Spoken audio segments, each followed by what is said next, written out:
Prezidentimiz nutqidan keyin forum muhokamalari yanada keng qamrov kasb etdi. Chunki bugun Peterburg forumi dunyo iqtisodiyoti qaysi yo'ldan borish haqidagi qarashlar to'qnashadigan maydonga aylangan. Forum doirasida energetika xavfsizligi, xalqaro logistika zanjirlari, sun'iy intellekt, raqamli iqtisodiyot, oziq-ovqat xavfsizligi, sanoat kooperatsiyasi va yangi transport yo'laklarini rivojlantirish masalalari muhokama qilindi. Moderator prezidentimizga energetik xavfsizlik, O'zbekistonda qurilishi boshlangan atom elektr stansiyasining ahamiyati va ushbu loyihaning istiqbollari to'g'risidagi savol bilan murojaat qildi. Спасибо большое. На самом деле это стратегически нужный проект энергозащиты любой страны. Katta rahmat. Aslida bu har qanday davlatning energetik xavfsizligini ta'minlash uchun nihoyatda strategik va zarur loyiha. O'zbekiston uchun esa yaqin 10 yil ichida energiyaga bo'lgan ehtiyoj 2 baravar ortadi. Men ham o'z nutqimda bu masalaga nega jiddiy yondashayotganimni aytdim. Chunki uran qazib olish bo'yicha O'zbekiston dunyoda 5-o'rinda, uran zaxiralari bo'yicha esa 10-o'rinda turadi. Biz Rossiyadagi hamkorlarimiz bilan ushbu loyihalarni uzoq yillar davomida muhokama qildik, loyihalashtirdik va nihoyat noyob bir yechimga keldik. Rossiya va O'zbekiston tarixida ilk bor katta-kichik va ikkita yirik reaktordan iborat atom elektr stansiyasi qurilmoqda. Bu atom energetikasi sohasidagi mutlaqo yangi modeldir. Albatta bu haqida gapirishdan oldin biz ko'p yillar davomida Vladimir Vladimirovich bilan ushbu masalani muhokama qilib keldik.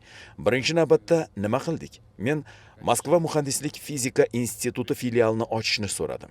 Chunki kadrlar tayyorlamasdan turib, bunday loyihalar haqida gapirishning o'zi yetarli emas. Sobiq ittifoq davrida bizda tinch atom energetikasi bo'yicha juda katta maktab, ilm-fan va tajriba mavjud edi, ammo afsuski bularning ko'pi vaqt o'tishi bilan unutilib ketdi. Biz esa bularning barchasini qayta tikladik. Filial ochilgach, zarur kompetensiyalar va ilmiy bazani yaratdik. Bugungi kunda ushbu filialda 300 nafar talaba tahsil olmoqda va 150 nafar bitiruvchi tayyorlandi. Bundan tashqari Moskva oliygohi bilan kelishuv asosida 400 nafar o'zbekistonlik talaba ham tahsil olmoqda. Biz kadrlar tayyorlash masalasiga juda katta e'tibor qaratmoqdamiz. Ya'ni ilmiy asos allaqachon yaratilgan. Мы очень долго проектом занимались. Проект уникален. Loyiha ustida juda uzoq ishladik. Bu loyiha o'zining noyobligi bilan ajralib turadi.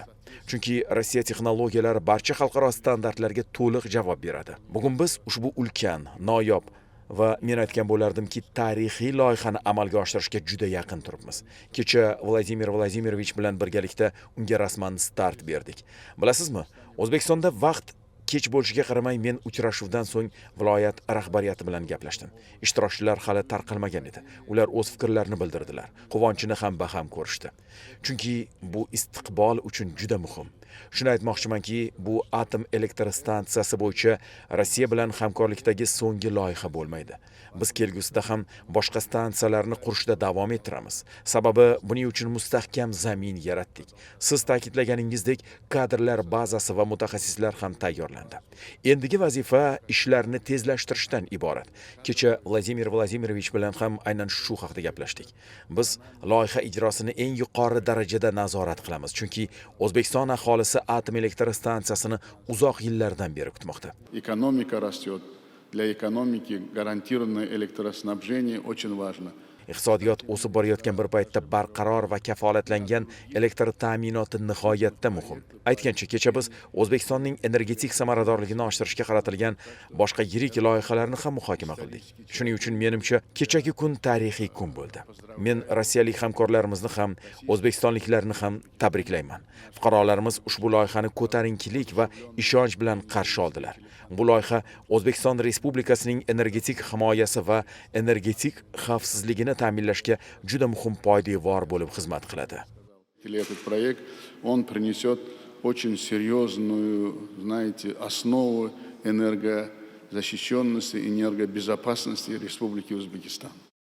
Peterburg forumidan xulosa qilish mumkinki, davlatlarning ta'sir kuchi faqat tabiiy resurslar va harbiy salohiyat bilan emas, balki ularning turli mamlakatlarni bir maqsad atrofida birlashtira olish ahamiyati bilan ham o'lchanadi. O'zbekistonning xalqaro nufuzi aynan shu mezon bo'yicha mustahkamlanib bormoqda. Mazkur forumda kelajak iqtisodiyotini belgilovchi tashabbuslar ilgari surildi. Bugun Peterburg forumida yangragan fikrlar, tashabbuslar mamlakatimizning global iqtisodiy va siyosiy jarayonlardagi ishtiroki yangi bosqichga ko'tarilayotganligini yana bir bora tasdiqlaydi.